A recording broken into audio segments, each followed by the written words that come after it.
The tribe that I did research on was the Inuit tribe. They came from northern Canada and are currently found in southern Canada and northern America. What's cool about them is that they would hunt whales, which are thousands of pounds, and they would actually be able to bring them onto the land. A story about the Inuit is that long, long ago, when the world was still new, the Inuit lived in darkness in their homes of the fastness of the north.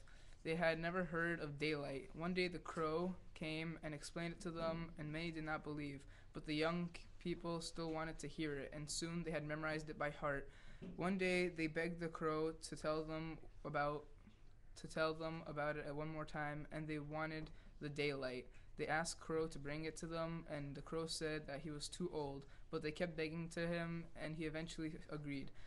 So when he was going on his journey, many times he almost quit, but at the end he saw the brim of daylight and he finally reached it. He couldn't get enough of the beautiful daylight. He saw this one girl and he transformed into a speck of dust and started to follow her. Eventually she led to the chief of the southern tribe. He saw a square box that had light inside of it, and he knew that it was the daylight. So he went into the child that was playing inside of the room's ear and started to pinch the inside of it, and the kid started to cry.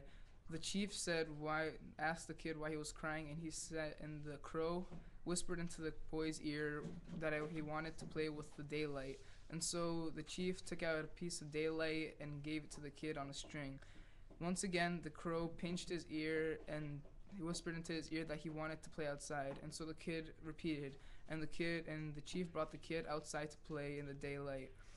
The crow then took his own form, snatched the daylight, and started his way back to the northern Inuit tribe. On his way, he dropped it, and the daylight spread out, chasing every piece of shadow and darkness away. The people were so happy that they could now see, and they were Crow said that the daylight would have to rest for 6 months, though, and so they said it's fine because they had used to live in a complete night, and that's why Canada has 6 months of daylight and 6 months of night.